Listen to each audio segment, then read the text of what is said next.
Hello friends, and welcome back to my crafty space. My name is Crystal, and in today's video, we're going to be working on my October daily stories 21 and 22. For story number 21, which I'm working on here, I used the prompt, an interview with a vampire. So I wanted to do a layout where I created some kind of questionnaire and filled it in based on my favorite vampire from some kind of show or movie, but then thought again about the prompt and decided what I was going to do was actually dress up my son Jonah in this really cute vampire cape that actually was a hand-me-down from my mother-in-law that she had gotten for my husband and his twin brother when they were toddlers. So I've had this cape for years in our dress-up stuff, and I thought, how fun would that be to put him in the little cape and then go outside and just take some pictures of him next to the forest in the backyard. And then after that, I thought, what if I interviewed Jonah, who is 3, as if he were a vampire and just asked him questions that were geared towards that type of creature, but then asking him the questions and letting him just answer.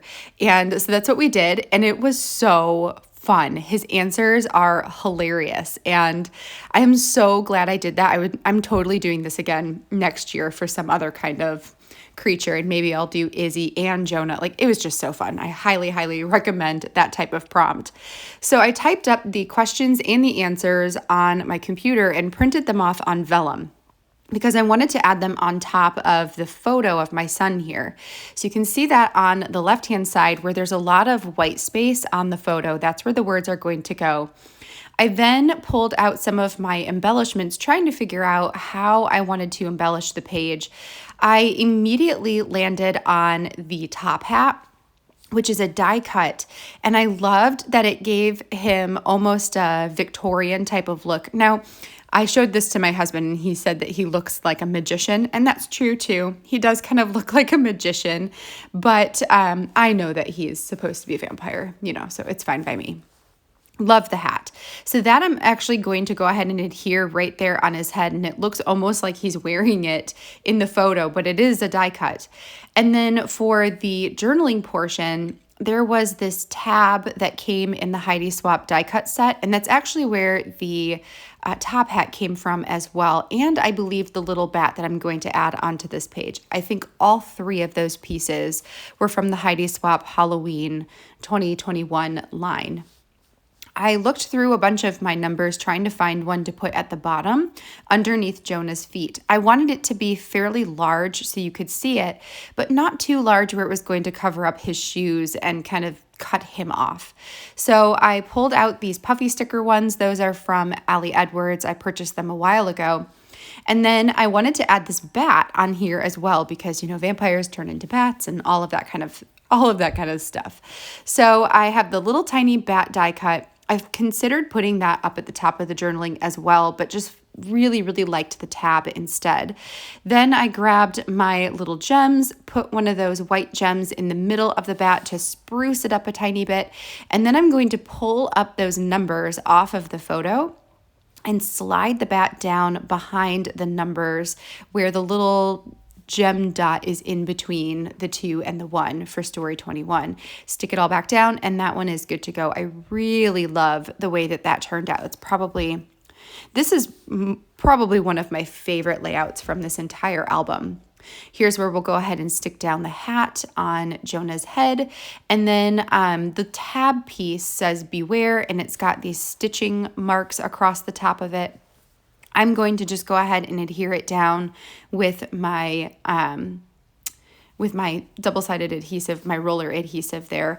But I decided that I had a little bit too much space up at the top, so I trimmed a tiny bit off of that. We'll add the tab there at the top, and then I will use my tiny attacher to put the journaling on the page itself.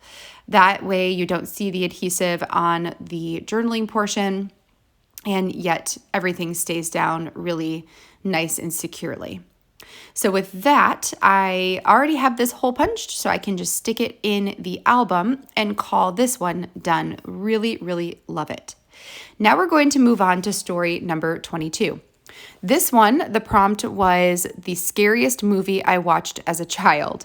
And this one, it's kind of funny to go back and think about, what were the scary movies that were the most terrifying as a child? For me, both of the movies that scared me the most were actually supposed to be funny. Like they were supposed to be almost like a comedy horror movie. So the first, or the one that I'm documenting here, is called Tremors.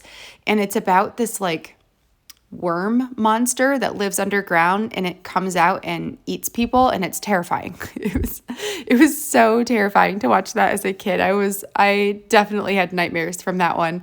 The other movie that was really terrifying as a kid was Mars Attacks, and that one affected my younger brother for years and years and years.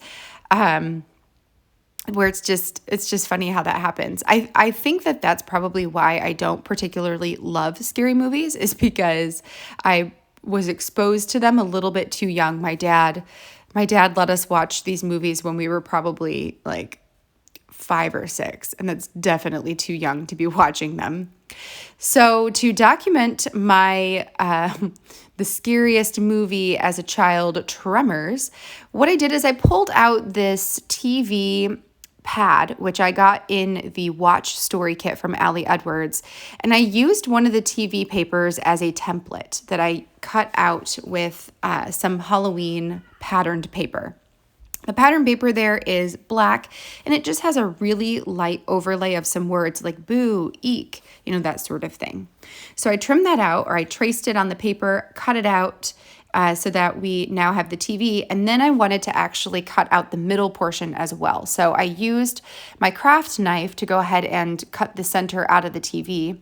And then I'm going to use that again as a template on the piece that I had trimmed out earlier. I thought about just going ahead and cutting inside of the lines, and then decided I wanted to just trace and cut along the traced lines, that felt a little bit more comfortable for me, that I wasn't going to mess anything up or cut where I shouldn't cut, that sort of thing. So I'm going to trace that on there. We'll cut out the middle portion, and then I'm going to back that middle portion with the photo of the show Tremors. So this is a really easy way to back a file like this. Instead of having to measure and perfectly print my photo to fit in the center of that section, I can just do exactly this. Cut it out and add the photo inside. On my template, I also used a hole punch, and I punched inside the 2 sections where the quote unquote buttons are for the old TV. And that's going to serve as another way for me to designate where the areas are going to go. So what you'll see me do here in a little bit is put that template back on top of the TV, and then use my pencil to mark the 2 spots, and then I can add an embellishment there instead that will give it that same look, but in a Halloween pattern with Halloween types of, icons and whatnot. So now I've got that backed on the TV. To get this into the album, I'm going to use one of my Citrus Twist little like add-in strips. These are plastic. They have the holes punched, and then they have this little strip of adhesive where you can add this behind a piece of paper or whatever it is you're trying to get into your album. For this one, I just made sure that one of the sections of 3 holes was in the middle of the TV. And then I can trim off the rest of it, making sure that there's no adhesive that is left on the page, because I don't want this to stick to the photo or anything else that's in my album. I just want this to be a free piece that goes back and forth, if that makes sense. So I've got that piece on there. It turns out really well.